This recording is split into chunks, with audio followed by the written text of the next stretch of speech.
យើងបើកសាខាឃ្លាំងហ្នឹងតើតើយើងចុះបញ្ជីបង្កើតជាសាខាឃ្លាំងបានយើងត្រឹមត្រូវតាមបទបញ្ញត្តិពន្ធដារណាអញ្ចឹងបើយើងអត់បានចុះបញ្ជីទេវាអត់មានទិន្នន័យសម្រាប់បង់ពន្ធបតង់ហ្នឹងទេបាទជំរាបសួរពុកម៉ែបងប្អូនទាំងអស់គ្នាបាទបងប្អូនទាំងអស់គ្នាដោយសារ2-3ថ្ងៃនេះខ្ញុំបាននិយាយពីប្រធានបទពន្ធបតង់អញ្ចឹងមានបងប្អូនយើងគាត់សួរសំណួរហោហែមកដែរដើម្បីបញ្ជាក់ពីអាការអនុវត្តរបស់គាត់ប្រចាំថ្ងៃហ្នឹងបងប្អូនអញ្ចឹងមានបងប្អូនថ្ងៃនេះគាត់សួរទៀតហើយគាត់សួរថាបងឬបងនិយាយថាមានត្រូវបង់ពន្ធទៅតាមសាខាឃ្លាំងឬក៏រោងជាងរបស់ក្រុមហ៊ុនដែលបានចុះបញ្ជីនៅតាមបណ្ដាខេត្តហើយបងប្អូនគាត់សួរថាបងចុះបើខ្ញុំចុះបញ្ជីនៅខណ្ឌពោធិ៍សែនជ័យប៉ុន្តែខ្ញុំមានឃ្លាំងនៅខណ្ឌឫស្សីកែវតើខ្ញុំត្រូវបង់ពន្ធបតង់អត់ហើយបងប្អូនមួយចំនួនទៀតក៏សួរថាបងខ្ញុំបងធ្វើម៉េចតាក់ទងជាមួយនឹងសាខាឃ្លាំងហ្នឹង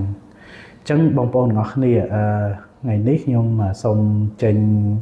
វីដេអូជំរាបជូនបងប្អូនជារួម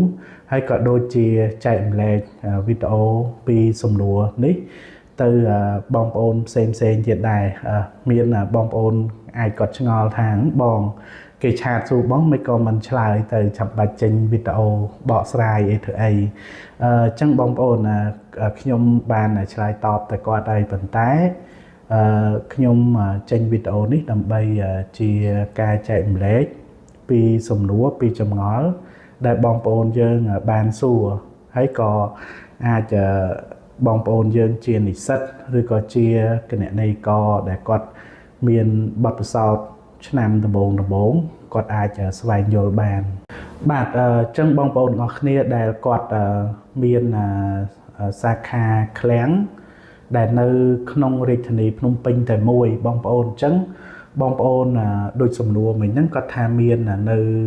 គាត់ក្រុមហ៊ុនគាត់នៅពោធិ៍សែនជ័យហើយគាត់ចុះបញ្ជីសាខាឃ្លាំងមួយទៀតនៅខណ្ឌឫស្សីកែវតែគាត់ត្រូវបង់ពន្ធបតង់អត់បាទបងប្អូនករណីនេះយើងនៅក្នុងភូមិសាស្ត្ររាជធានីភ្នំពេញតែមួយអញ្ចឹងយើងអត់ត្រូវបង់ពន្ធបតង់នៅសាខាឃ្លាំងយើងនៅឫស្សីកែវទៀតទេអញ្ចឹងដូចខ្ញុំឧទាហរណ៍សម្មិញអញ្ចឹងថាយើងបើយើងចុះបញ្ជីនៅភ្នំពេញហើយយើងបើកសាខាឃ្លាំងនៅកំពង់ចាមអញ្ចឹងបានយើងត្រូវបង់បតង់មួយទៀតដោយសារនៅខេត្តគាត់មានស្ថិតនៅក្រោមការត្រួតពិនិត្យការគ្រប់គ្រងរវាងនៅភ្នំពេញហើយនិងនៅខេត្តគាត់មានសាខាពន្ធដារខេត្តអញ្ចឹងប៉ុន្តែដោយឡែកនៅក្នុងភ្នំពេញយើងអត់បានបែងចែកថាខណ្ឌពោធិ៍សែនជ័យឬខណ្ឌឫស្សីកែវទេឲ្យតែនៅក្នុងភូមិសាស្ត្ររាជធានីភ្នំពេញអញ្ចឹងយើងទោះជាយើងបង្កើត2-3កន្លែងក៏ដោយមួយខណ្ឌមួយក៏ដោយក៏យើងមិនមានការបង់ពន្ធបតង់ទៅលើសាខាឃ្លាំងនោះទេបងប្អូនហើយអញ្ចឹងចង់បញ្ជាក់តិចចំណុចហ្នឹងបងប្អូនយើងបង់ពន្ធបតង់ហ្នឹងយើងបើកសាខាឃ្លាំងហ្នឹងតើតើយើងចុះបញ្ជីបង្កើតជាសាខាឃ្លាំងបានយើងត្រឹមត្រូវតាមបទបញ្ញត្តិពន្ធដារណាអញ្ចឹងបើយើងអត់បានចុះបញ្ជីទេវាអត់មានទិន្នន័យសម្រាប់បង់ពន្ធបតង់ហ្នឹងទេសំណួរដែលតាក់ទងជាមួយខ្ញុំលើកឡើងថាត្រូវបង់ពន្ធបតង់រវាងសាខាឃ្លាំងឬរោងជាងហ្នឹងវាមានច្រើនដែរមានច្រើនអ្នកគាត់ឆាតសួរបញ្ជាក់ដែរអញ្ចឹងបងប្អូនអញ្ចឹងខ្ញុំ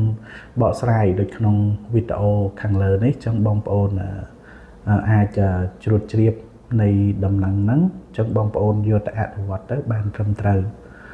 អរគុណបងប្អូនដែលបានទស្សនាវីដេអូនេះ